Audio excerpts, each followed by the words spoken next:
विवेचना में आज सम्राट अशोक की कहानी, जिन्होंने अंग्रेजों से पहले भारत के सबसे बड़े भूभाग पर किया था राज।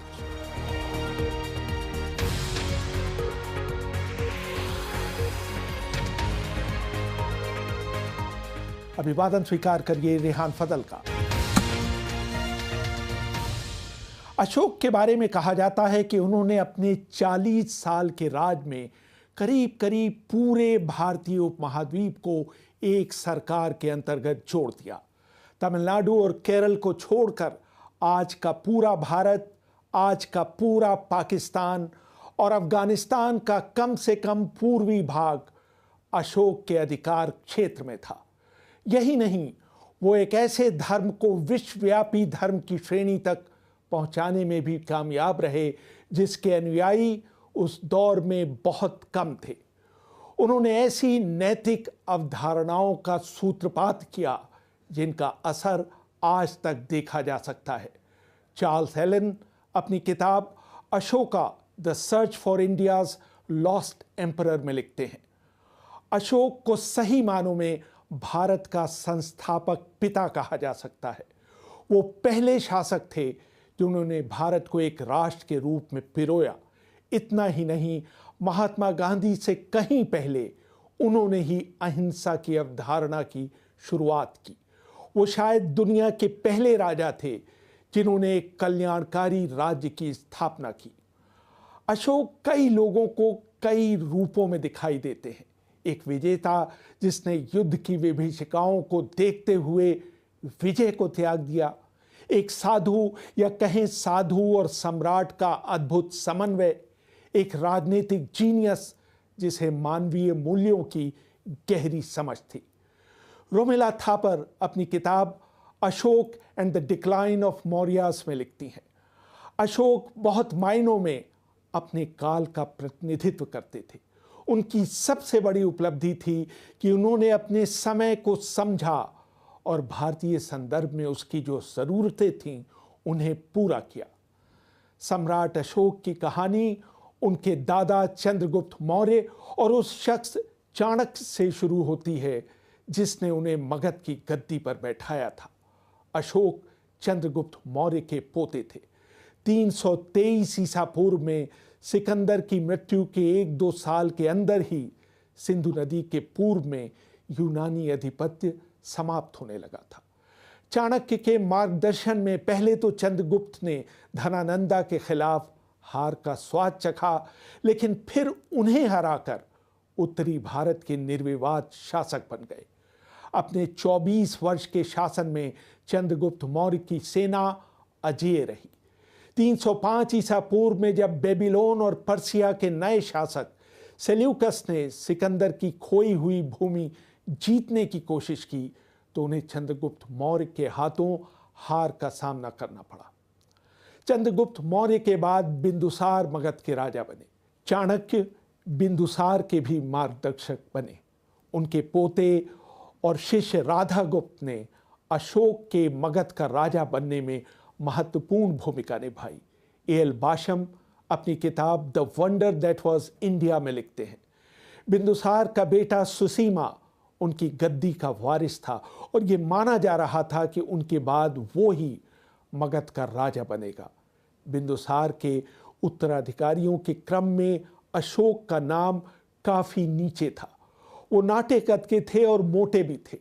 उनको त्वचा की बीमारी थी जिसकी वजह से वो बदसूरत दिखाई देते थे। शायद यही वजह थी कि उनके पिता उनसे खिंचे खिंचे रहते थे और संभावित वारिसों की सूची से उनको हटा दिया गया था। यही कारण था कि राजधानी पाटलिपुत्र से दूर तक्षशिला में जब विद्रोह हुआ तो उनके पिता बिंदुसार ने उसे कुचलने अशोक को भेजा। उसके बाद उन्हें मध्य भारत में उज्जैन में सम्राट का राज प्रतिनिधि बनाकर भेजा गया। वहां विदिशा में एक स्थानीय व्यापारी की सुंदर बेटी महादेवी साक्या कुमारी से उन्हें प्रेम हो गया। रोमिला थापर अपनी किताब Ashok and the decline of Mauryas में लिखती हैं, दीपावामसा में इस शादी का कोई जिक्र नहीं है, लेकिन उससे अशोक के 2 बच्चे महिंदा और संगमित्ता पैदा हुए जिन्हें बाद में बौद्ध धर्म का प्रचार करने श्रीलंका भेजा गया। जब अशोक सम्राट बन गए तो महादेवी ने पाटलिपुत्र जाने के बजाय विदिशा में ही रहना पसंद किया। कहा जाता है कि देवी एक बौद्ध थी और उस समय विदिशा बौद्ध धर्म का केंद्र हुआ करता था। दूसरे, वो एक व्यापारी की पुत्री थी और उनकी सामाजिक स्थिति राज परिवार के लोगों के स्तर की नहीं थी। बिंदुसार ने अशोक के बड़े भाई सुसीमा को अपना उत्तराधिकारी चुना था, लेकिन 274 ईसा पूर्व में एक और विद्रोह हुआ और उससे निपटने के लिए इस बार युवराज सुसीमा को भेजा गया। ये विद्रोह पिछले विद्रोह से अधिक गंभीर था, इसलिए राजकुमार सुसीमा को अधिक समय तक तक्षशिला में रुकना पड़ा। इस बीच राजा बिंदुसार गंभीर रूप से बीमार पड़ गए। उन्होंने सुसीमा को वापस आने और उनकी जगह अशोक को तक्षशिला जाने का आदेश दिया। इस बीच अशोक के समर्थक मंत्री राधा गुप्त ने हस्तक्षेप कर राजकीय आदेश को रुकवाने की कोशिश की। चार्ल्स एलन लिखते हैं, अशोक ने अपनी बीमारी का नाटक किया और मांग की कि उनके पिता उन्हें अस्थायी राजा घोषित कर दे। ये सुनते ही बिंदुसार को मिर्गी का दौरा पड़ा और उनकी मृत्यु हो गई। जब सुसीमा पाटलिपुत्र वापस लौटे तो उन्होंने पाया कि उनके छोटे भाई अशोक ने पाटलिपुत्र पर आधिपत्य जमाया हुआ है और उसके मुख्य द्वार की रक्षा यूनान से भाड़े पर लाए गए सैनिक कर रहे हैं। 4 साल सत्ता के लिए हुए संघर्ष में पाटलिपुत्र के पूर्वी द्वार पर सुसीमा की हत्या पहला चरण था। इस दौरान अशोक ने अपने 99 अन्य सौतेले भाइयों को भी मौत के घाट उतार दिया। तब जाकर वो अपने आप को मगध का राजा घोषित कर पाए। सुनील खिलनानी अपनी किताब इनकार्नेशंस इंडिया इन 50 लाइफ्स में लिखते हैं, मारे गए भाइयों की संख्या वास्तव में 6 थी, लेकिन इसमें कोई संदेह नहीं कि गद्दी के लिए हुआ रक्त रंजित संघर्ष कई सालों तक चला था। उस समय अशोक की उम्र 34 साल थी। अशोक के बारे में कहा जाता है कि उन्होंने अंग्रेजों से पहले भारत के सबसे बड़े भूभाग पर राज किया था। जिस समय अशोक गद्दी पर बैठे उस समय रोम और कार्थेज के बीच प्रथम प्यूनिक युद्ध हो रहा था। फारस में खूनी संघर्ष चल रहा था और चीन सम्राट अपनी महान दीवार बनवा रहा था। 362 ईसा पूर्व में अशोक ने कलिंग के खिलाफ युद्ध किया था। इस लड़ाई में 1 लाख व्यक्ति मारे गए थे और इतने ही लोग युद्ध के बाद पैदा हुई परिस्थितियों से मरे थे। 1.5 लाख से अधिक लोगों को या तो बंदी बनाया गया था या निर्वासित किया गया था। मारे गए लोगों में से अधिकतर लोग असैनिक थे। पैट्रिक ओलिवल हाल ही में प्रकाशित अपनी किताब Ashok portrait of A philosopher king में लिखते हैं, सुमित गुहा उस समय के कलिंग की जनसंख्या 9,75,000 बताते हैं। अगर जनसंख्या को 10 लाख भी मान लिया जाए तो मरने वालों की संख्या कुल जनसंख्या की 20% थी, और अगर हम बंदियों की संख्या भी मिला लें तो कुल जनसंख्या के 35% लोग इस युद्ध से प्रभावित हुए थे। इस दृष्टि से इस लड़ाई को अगर नरसंहार कहा जाए तो अनुचित नहीं होगा। इस विजय ने अशोक के साम्राज्य को बंगाल की खाड़ी तक पहुंचा दिया और अगले 37 सालों तक उसका उस पर आधिपत्य बना रहा। लेकिन ये जीत इतनी रक्त रंजित थी कि इसने अशोक के अंतर्मन को झकझोर कर रख दिया। उसने सार्वजनिक रूप से उस पर अपना खेद प्रकट किया और उनके जीवन में एक बड़ा बदलाव आया। अशोक ने गौतम बुद्ध के विचारों को अपना लिया जो भारत में अभी नया नया था। अशोक के शासन के समय भारतीय समाज में जितनी विविधताएं थीं उतनी पहले कभी नहीं थी। विविधताओं से भरे ऐसे समाज को एक साथ जोड़े रखने के लिए एक ऐसी विश्व दृष्टि चाहिए थी जो पर्याप्त लचीली हो। चार्ल्स एलन लिखते हैं, कलिंग युद्ध ने अशोक को नाम मात्र के बौद्ध से एक धार्मिक बौद्ध बना दिया। उसके बाद से सम्राट अशोक ने अपने शासन को बुद्ध की शिक्षा के अनुरूप नैतिक मूल्यों में ढाल लिया। एक अच्छे शासक की तरह अशोक ने अपने आप को अपनी जनता के लिए उपलब्ध कराया, लेकिन उनके बोले हुए शब्दों को कुछ गिने चुने लोग ही सुन सकते थे। अशोक चाहते थे कि उनको पूरी दुनिया सुने, इसलिए उन्होंने उन्हें लिखित भाषा में कहने की पहल की ताकि वो हमेशा जीवित रहे। उन्होंने अपने संदेशों को प्राकृत भाषा में लिखवाया जो कि उनके साम्राज्य में बोली जाती थी। सुनील खिलनानी लिखते हैं, मौर्य सम्राटों में अशोक की संवाद शैली सबसे अलग थी। 7वें शिलालेख में अशोक ने लिखवाया था, जहां भी शिला स्तंभ या शिलाखंड हो वहां उनके शब्द उत्कीर्ण किए जाएं ताकि एक लंबे समय तक विद्यमान रहे। उस समय तक जब तक मेरे पुत्र या पौत्र राज करें या जब तक सूर्य और चंद्र चमकते रहें, तब तक लोग ये शब्द पढ़ सकें। ज्यादातर शिलालेखों में अशोक का उल्लेख अन्य पुरुष या वह के रूप में किया गया है, लेकिन किसी किसी शिलालेख में प्रथम पुरुष यानी मैं का भी प्रयोग है, जिससे हमें इन शिलालेखों में व्यक्ति की संवेदनशीलता की क्षणिक झांकी मिलती है। अशोक के अधिकतर शिलालेख प्राकृत भाषा की ब्राह्मी लिपि में हैं। कुछ शिलालेख ग्रीक और अरमाइकी लिपियों में भी मिले हैं। अशोक ने धम्म की अवधारणा को आत्मसात किया। धम्म आध्यात्मिक पवित्रता या पावन रीति रिवाजों पर नहीं बल्कि दुनियावी आचार व्यवहार पर आधारित था। ये विचार सहिष्णुता का हामी था और हिंसा के खिलाफ था।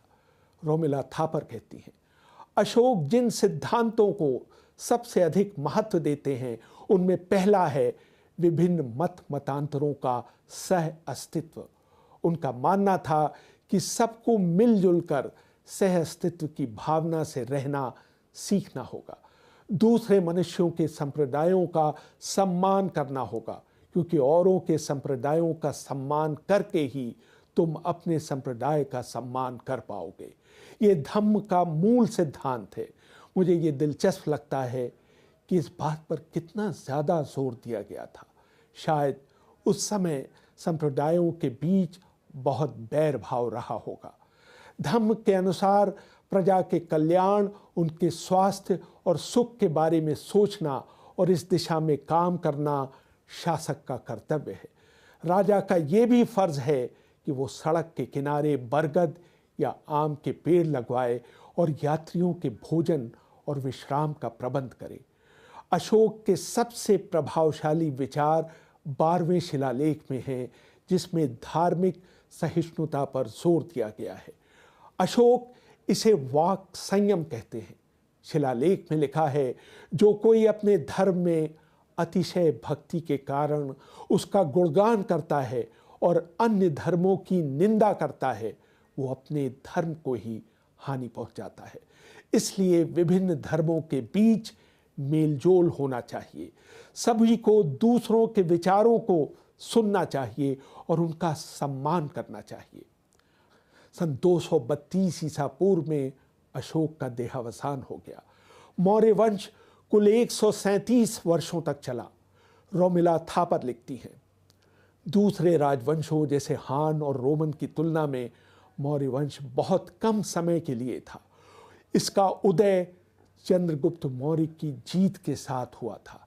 इसके पोते अशोक के समय में यह अपने चरम पर पहुंचा, लेकिन उसके बाद उसका तेजी से पतन शुरू हो गया। अशोक के बेटे और पोते अपने दादा और परदादा की क्षमता और स्तर के नहीं थे। उनका शासन भी बहुत थोड़े समय के लिए था। अशोक का पूरा साम्राज्य उसके कई दावेदारों के बीच विभाजित हो गया। उनकी मृत्यु के बाद मौर्य साम्राज्य का पतन होने लगा। अंततः अशोक को भारतवासियों ने एक तरह से भुला दिया। धीरे धीरे प्राकृत भाषा और ब्राह्मी लिपि का इस्तेमाल समाप्त हो गया और लोग शिलालेखों पर लिखे उनके संदेश को पढ़ना भूल गए।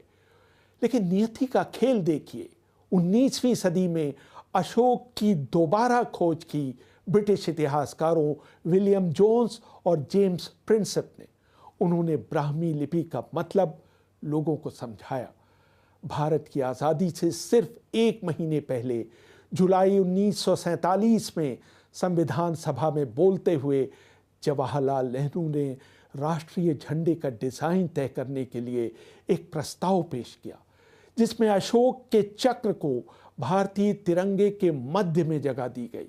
उन्होंने कहा, मुझे इस बात की बहुत खुशी है कि हमने न सिर्फ इस झंडे से अशोक के इस प्रतीक ही नहीं बल्कि उनको भी जोड़ा है जो भारत ही नहीं विश्व इतिहास की महत्वपूर्ण हस्ती थे। भारतीय लोगों के लिए अशोक इतना प्रेरणादायी व्यक्तित्व था कि भारत के पहले प्रधानमंत्री जवाहरलाल नेहरू ने अशोक को कमोबेश नए राष्ट्र के संरक्षक संत का दर्जा दे डाला। अशोक के 4 सिंह न सिर्फ भारतीय डाक टिकटों पर अंकित हैं, अपितु भारत का ये राजकीय चिन्ह संपूर्ण भारतीय जीवन का अभिन्न प्रतीक चिन्ह बन गया है। ये शांतिपूर्ण सह अस्तित्व का प्रतीक भी है। सार्वजनिक जीवन में भी संयम और आत्मनियंत्रण का सम्राट अशोक का संदेश आज भारतीयों के लिए चेतावनी भी है और प्रेरणा भी। रेहान फजल, BBC दिल्ली।